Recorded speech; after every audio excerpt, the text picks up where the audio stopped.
नमस्कार, बहुत बहुत स्वागत है आपका इस भेंट वार्ता में। मैं हूं आज आपके साथ दीपक निषाद और हमारे साथ बातचीत करने के लिए आज हमारे स्टूडियो में उपस्थित हैं डॉक्टर अभिषेक जैन साहब। आप मुख्य चिकित्सा अधिकारी हैं सागर विश्वविद्यालय में और केंद्रीय विश्वविद्यालय सागर में आप मिशन लाइफ के नोडल ऑफिसर भी हैं। तो हम आज बात करेंगे एक बेहद खास विषय के ऊपर जो हमारे जीवन से, हमारे समाज के जीवन से और हमारे पर्यावरण से जुड़ा हुआ है और एक खास अभियान है, ये खास मिशन है जिसका नाम है मिशन लाइफ। मिशन लाइफ यानी पर्यावरण के लिए जीवन शैली, लाइफ स्टाइल फॉर इन्वायरमेंट। तो डॉक्टर साहब, आपका बहुत बहुत स्वागत करते हैं। Thank you very much. और हम सीधे विषय में प्रवेश करना चाहेंगे और आपसे ये जानना चाहेंगे, मिशन लाइफ जो ये पूरा अभियान शुरू किया गया है, ये क्या है और इसका पूरा विचार, आइडिया, कॉन्सेप्ट ये कहां से आया? मिशन लाइफ जो एक प्रोग्राम है यानी लाइफ स्टाइल फॉर इन्वायरमेंट, पर्यावरण के लिए जीवन शैली, इसको हमारे माननीय प्रधानमंत्री महोदय ने 2022 में यूनाइटेड नेशन में प्रस्तावित किया था।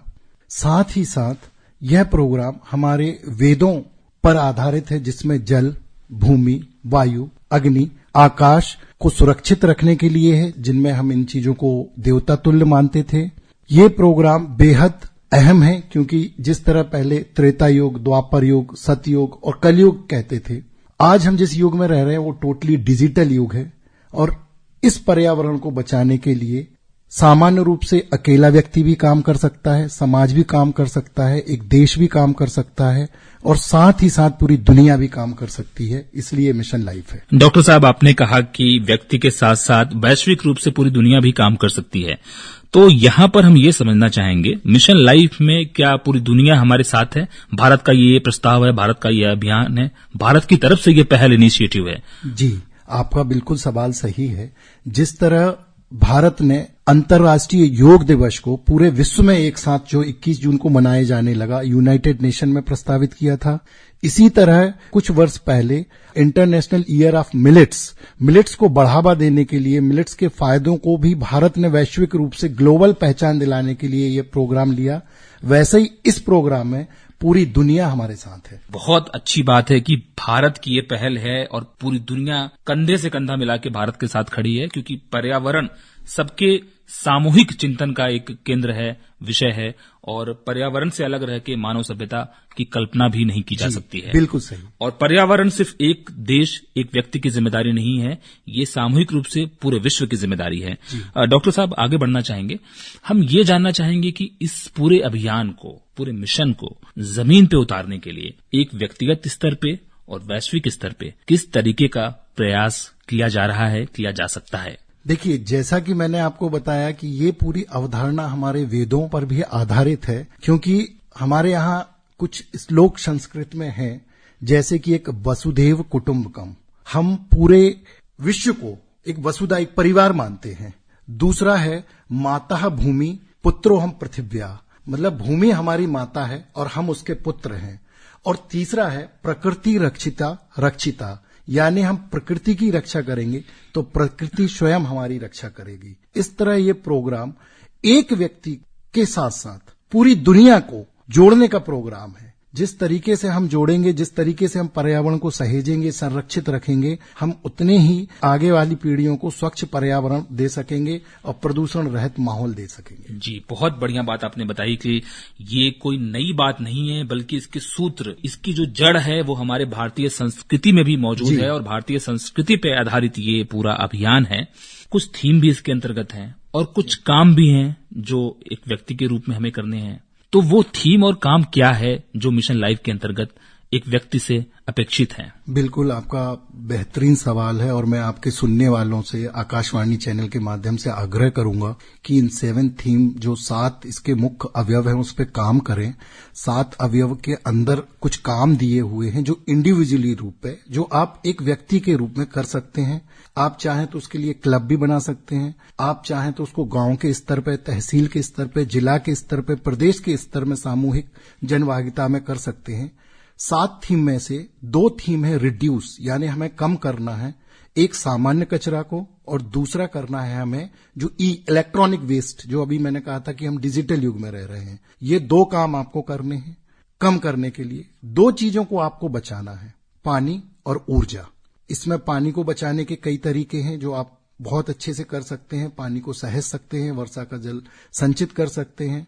ऊर्जा को बचाने का मतलब ये है कि हम जैसे ट्रेडमिल में दौड़ते हैं तो ट्रेडमिल पे दौड़ना एक तरीके से कार्बन फुटप्रिंट छोड़ता है, लेकिन यदि वही दौड़ना हम बाहर करें तो हम कार्बन फुटप्रिंट का इमिशन कम कर सकते हैं। दो चीजें हमें अपनाना है, जैसा कि मैंने बताया कि दो चीजें हमें सेव करना है, बचाना है, पानी और ऊर्जा। दो चीजें हमें कम करना है, एक जनरल अपशिष्ट पदार्थ सामान्य कचरा और एक दूसरा इलेक्ट्रॉनिक वेस्ट। दो चीजें जो हमें अडॉप्ट करना है, जिनके अनुकूलित हमें रहना है, उसमें एक स्वस्थ परिचर्या यानी हेल्दी लाइफ स्टाइल, और दूसरा एक है कि हमें फूड सिस्टम जो है सस्टेनेबल, जो लंबे समय तक चले, उसको करना है। ये 6 थीम हो गई। और एक सबसे इंपॉर्टेंट थीम जो इसमें है, सिंगल यूज प्लास्टिक को आपको मना करना है, बंद करना है। जो कैरी बैग, जो पॉलीथिन में आप सब्जियां सामान खरीदते हैं, उसकी जगह आप कपड़े के थैले का उपयोग करना है। ये थी। बहुत बढ़िया डॉक्टर साहब आपने बताया कि एक व्यक्ति कैसे प्रयास करके पूरे पर्यावरण को संरक्षित कर सकता है और आने वाली पीढ़ी को एक हरा भरा धरा ये समर्पित कर सकता है, सौंप सकता है। डॉक्टर साहब, स्वास्थ्य, पर्यावरण और खाद्य श्रृंखला हमारी जो है, ये तीनों चीजें जो है इसमें समाहित हैं। और आपने कार्बन फुटप्रिंट की बात की। हमें व्यक्तिगत स्तर पे भी ध्यान देकर के कार्बन फुटप्रिंट को कम करना है। उदाहरण भी आपने दिया। कुछ और जो जनरल आम सुलभ जो उदाहरण है उसके माध्यम से यदि आप इन चीजों को और स्पष्ट करना चाहें कि कैसे हम व्यक्तिगत स्तर पे कार्बन फुटप्रिंट को कम कर सकते हैं। मैं आपके सुनने वालों को 3 बेहद आसान तरीके बता रहा हूं और जो हमारी रोजमर्रा की दिनचर्या में शामिल हैं। आपको अच्छे से पता है कि घर में कुछ न कुछ ऐसे उपकरण रहते हैं जिनमें सेल की जरूरत रहती है, बैटरी की जरूरत। जैसे हमारे टीवी की रिमोट, हमारे एसी की रिमोट, हमारे खिलौने, हमारे घड़ियों में जो सेल बैटरी यूज होती है, और भी ऐसे अन्य उपकरण हैं, कुछ इंस्ट्रूमेंट ऐसे जिनमें सेल यूज होता है। ये सेल की जो लाइफ रहती है महीने, 2 महीने या मैक्सिमम 3 महीने तक होती है, उसके उपयोग के ऊपर रहती है। और फिर हम ये सेल फेंक कर नए सेल बाजार से ले आते हैं। इस तरह से हम एक इलेक्ट्रॉनिक वेस्ट क्रिएट कर रहे हैं। सेल में जो मेटल है, उस मेटल को हम मिट्टी में मिलने दे रहे हैं, तो हम प्रदूषण के जिम्मेदार हैं। उसके अतिरिक्त हम जमीन का बोझ बढ़ा रहे हैं, क्योंकि इसको डिग्रेड होने में, नष्ट होने में काफी समय लगेगा। सबसे अच्छा ये है, मेरा आप सभी से आग्रह है कि आप रिचार्जेबल लिथियम बैटरी यूज करें। जब भी आपकी बैटरी डिस्चार्ज होता है, आप उसको फुल्ली चार्ज करें और फिर आप चाहें तो उसको टीवी के रिमोट में, एसी के रिमोट में, घड़ियों में या इसके साथ साथ खिलौनों में आप उपयोग करिए। इस तरह आप पर्यावरण के संरक्षित रखने में महत्वपूर्ण योगदान बनेंगे और मिशन लाइफ के आप प्रो प्लेनेट बन जाएंगे। दूसरा हमने देखा है, चूंकि मैं डिजिटल युग की बात कर रहा था, कि हम अपने मोबाइल, लैपटॉप्स का डाटा स्टोरेज करने के लिए हम पेन ड्राइव्स का उपयोग करते हैं। और इन पेन ड्राइव्स में बहुत जल्दी वायरस, जिसको हम कहते हैं इलेक्ट्रॉनिक वायरस, आ जाता है। कई बार ये पेन ड्राइव खराब भी हो जाती हैं और इन पेन ड्राइव को हम फिर से फेंक देते हैं, कभी रीयूज नहीं करते। चूंकि ये सुधरने योग्य नहीं रहती हैं, हम इनके साथ भी वही बिहेवियर करते हैं जो हम सेल के साथ करते हैं और फिर हम पर्यावरण को प्रदूषित करने का जिम्मेदार बनते हैं। इससे अच्छा ये है कि आप अपना डाटा क्लाउड स्टोरेज में सेव करें, तो आप ये पेन ड्राइव के ई वेस्ट से बच जाएंगे। इन दोनों के बाद एक समझदारी वाला उदाहरण जो आप सभी के श्रोता और पूरा देश अपना चुका है। आपको याद होगा कि पहले पीले बल्ब, येलो बल्ब्स आते थे और आज शायद ही कहीं येलो बल्ब्स देखने मिलते हैं हमें। यदि मिलते भी हैं तो वो रिचार्जेबल है। आज उन बल्ब की जगह लेकर जो एलईडी बल्ब्स आए हैं, हमने पर्यावरण को बना लिया है। मिशन लाइफ का यही समाधान, यही स्थायी समाधान हमें ढूंढने हैं। जो येलो बल्ब 1500 घंटे तक चलते थे, ये एलईडी बल्ब 40,000 घंटे तक की क्षमता वाले हैं। लंबे समय के चलने के साथ साथ कुछ एलईडी बल्ब अब तो रिचार्जेबल भी आने लगे हैं। येलो बल्ब जो था वो गर्मी भरा रहता था, उससे हीट वेव थोड़ी सी वार्म होता था। व्हाइट बल्ब जो आए हैं, एलईडी बल्ब आए हैं, वो कूल रहते हैं। लंबे समय के चलने के कारण ये पर्यावरण को प्रदूषित भी कम करते हैं। येलो बल्ब की तुलना में ये ना के बराबर कार्बन फुटप्रिंट का इमिशन करते हैं। और अभी भी यदि जिन लोगों ने एलईडी बल्ब नहीं अपनाए हैं, तो मेरा आपके श्रोताओं से आग्रह है, cloud storage, rechargeable battery use करने के साथ साथ आप एलईडी बल्ब तुरंत अपनाएं। जी, बहुत ही आसान 3 छोटे से उदाहरण आपने दिए, जो छोटे छोटे कदम उठा करके एक सामान्य व्यक्ति अपने दिनचर्या में परिवर्तन ला करके पर्यावरण के संरक्षण के लिए बहुत बड़ा योगदान दे सकता है। डॉक्टर साहब, आपने प्रो प्लैनेट की बात की जी। हम सभी को प्रो प्लैनेट बनना है जी। और मिशन लाइफ में 3P का बहुत महत्व है, 3R के साथ साथ, क्योंकि 3R तो हम सुनते ही रहे हैं। मैं चाहूंगा कि आप 3R को भी एक्सप्लेन करें, समझाएं हमारे श्रोताओं के लिए, और साथ ही साथ आप प्रो प्लैनेट बनने के उपाय भी बताएं। जो भी व्यक्ति मिशन लाइफ की जो 7 थीम्स मैंने बताई हैं उनको अपनाता है तो वो प्रो प्लैनेट पीपल कहलाता है। प्रो प्लैनेट पीपल या प्रो प्लैनेट पर्सन से मतलब ये है जिसने भी पर्यावरण प्रकृति को संरक्षित करने का, सुरक्षित करने का जिम्मा लिया है, उन्हें प्रो प्लैनेट की उपाधि दी जाती है। जैसे हम एक उदाहरण के माध्यम से समझें कि हम सुबह उठ के टूथब्रश जो यूज करते हैं और उसके बाद नहाने के बाद जो कंघी यूज करते हैं, हम ये ज्यादातर प्लास्टिक का यूज करते हैं। यदि हम बांस के बने हुए, प्रत्येक व्यक्ति ये नियम ले कि हम बांस के बने हुए, जो बैम्बू जिसको हम कहते हैं, कंघी और टूथब्रश का इस्तेमाल करें तो 1 महीने में भी लाखों टन प्लास्टिक जो हम फेंकते हैं या होटल से निकलते हैं, हम उनको बचा सकते हैं प्लास्टिक का यूज ना करके, क्योंकि ये प्रकृति में तुरंत ही नष्ट हो जाएंगे। बैम्बू का प्रकृति को फायदा पहुंचाएंगे और आपके जेब पर भी भारी नहीं पड़ेंगे। तो एक तो ये हो गया प्रो प्लैनेट पीपल के कि हम छोटी छोटी रोजमर्रा की आदत में, आप किसी भी होटल में जाते हैं, किसी सरकारी संस्था में काम करते हैं, आप किसी धर्मशाला में जाते हैं, कहीं घूमने जाते हैं, आप यदि वहां पे ऐसी लाइट जली या बिजली जली हुई देख रहे हैं जिसको आपको बंद करना ही ज्यादा उचित है, जिसका उपयोग नहीं है, चाहे वो टीवी हो, चाहे एसी हो, वाटर पंप हो, चाहे लाइट्स कमरे की, होटल्स की, धर्मशाला की हैं, आपको वो बटन दबा के बस वो लाइट बजानी है। फिर ऐसी चीजें हैं कि हमें पर्यावरण को प्रदूषित नहीं करना है, हमें ऐसी चीजों को बाहर नहीं फेंकना है जो प्लास्टिक की बनी हुई है, सिंगल यूज प्लास्टिक की है, क्योंकि जानवरों का हमने अक्सर आके देखते हैं कि गाय के अंदर 5-5 किलो की पॉलीथीन सर्जरी द्वारा निकाली जा रही है। तो ऐसे छोटे छोटे काम, कहीं यदि आप पानी बहता देख रहे हैं तो आप उसको सुधारिए, सुधरवाइए, पानी का बहना बंद कीजिए, वर्षा का पानी आप सिंचित रखिए। जैसे आपने बताया, ये तो प्रो प्लैनेट पीपल बनने के लिए उठाए गए कदम है जो मिशन लाइफ के अंतर्गत है। इसके साथ साथ आपने 3R का मतलब पूछा है, जो मैंने बताया, रिड्यूस, रीयूज और रिसाइकिल।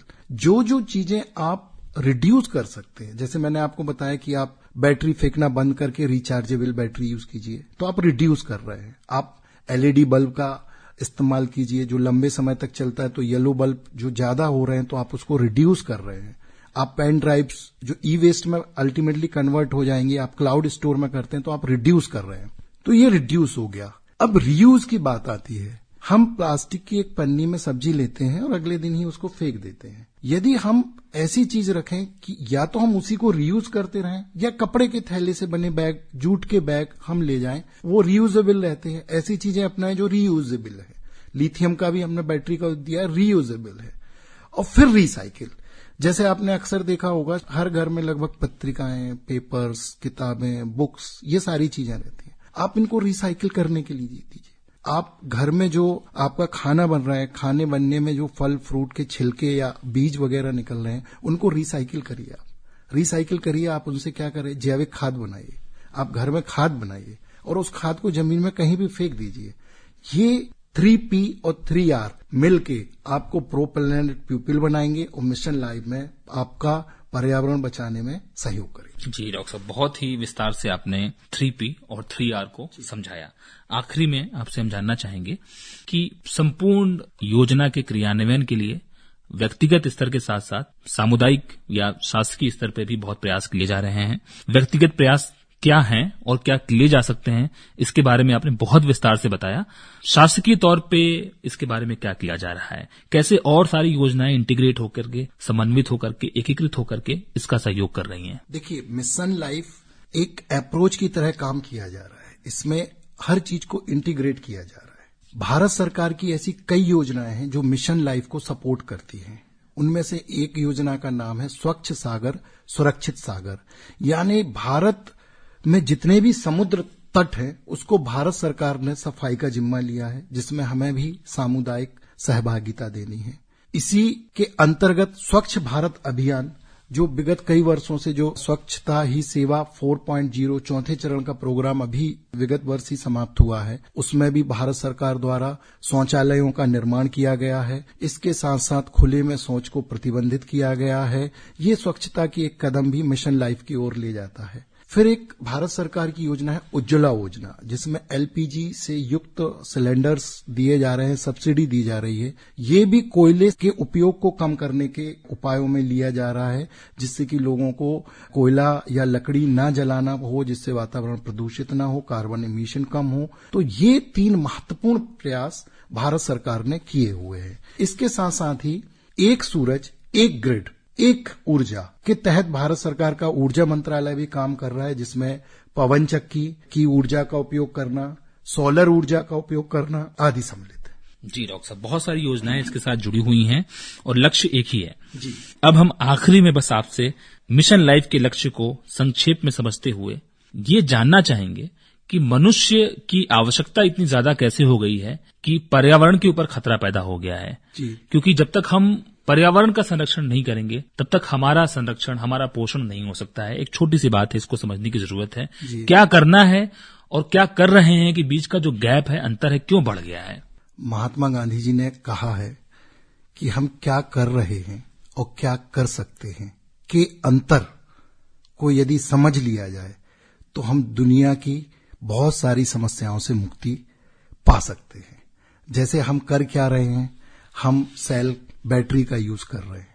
हम क्या कर सकते हैं, हम रिचार्जेबल बैटरी का यूज कर सकते हैं।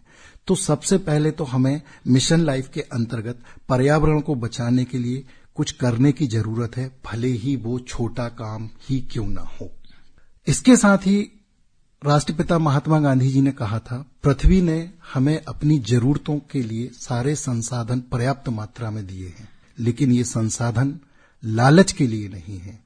जिस तरह मनुष्य की जीवन शैली बढ़ती जा रही है, जिस तरह प्रदूषण बढ़ने का वो सबसे बड़ा कारक बनता जा रहा है, जिस तरीके से उसकी जीवन शैली में ऐसे ऐसे तत्व जुड़ते जा रहे हैं जो पर्यावरण को नुकसान पहुंचा रहे हैं, शहरीकरण ज्यादा होता जा रहा है, औद्योगिकीकरण ज्यादा होता जा रहा है, तो ये हमारे पारिस्थितिकी तंत्र को बिगाड़ रहा है। तो हमें इस चीज पे बेहद मामूली ध्यान देना है, और ये मामूली ध्यान यदि 140 करोड़ की जनता ने यदि दे दिया तो हम मिशन लाइफ के जो प्रो प्लेनेट पीपल हैं, हम वो कहलाएंगे। क्योंकि मिशन लाइफ इस ग्रह के लिए, इस ग्रह को बचाने के लिए, इस ग्रह पे उपस्थित चीजों को संरक्षित सहेज कर किए जाने वाला एक वैश्विक प्रोग्राम है, जो भारत की एक देन है। भारत की देन है योग, भारत की देन है हम मोटे अनाज की बात कर रहे हैं, और भारत की देन है मिशन लाइफ, जिसके अंतर्गत हम पर्यावरण के संरक्षण की बात कर रहे हैं और पर्यावरण के लिए जीवन शैली अपनाने की बात कर रहे हैं। और बहुत अच्छे उपाय आपने बताए कि कैसे हम प्रो प्लैनेट पीपल बन सकते हैं, कैसे पर्यावरण को संरक्षित करने के लिए हम एक योद्धा बन सकते हैं, ये उपाधि धारण कर सकते हैं, और ये आसान है। डॉक्टर साहब, बहुत अच्छी बातें आपसे हुई। डॉक्टर अभिषेक जैन साहब, मुख्य चिकित्सा अधिकारी, डॉक्टर हरि सिंह गौर, केंद्रीय विश्वविद्यालय सागर से हमारे बीच आए। आप मिशन लाइफ के नोडल अधिकारी भी हैं, और आपने बहुत ही बारीक चीजों के ऊपर ध्यान हमारा आकर्षित किया और श्रोताओं को जागरूक किया। बहुत बहुत धन्यवाद आपका समय देने के लिए, बातचीत करने के लिए। जी, आपका भी बहुत बहुत धन्यवाद। लोगों को जागरूक करने के लिए बहुत बहुत धन्यवाद।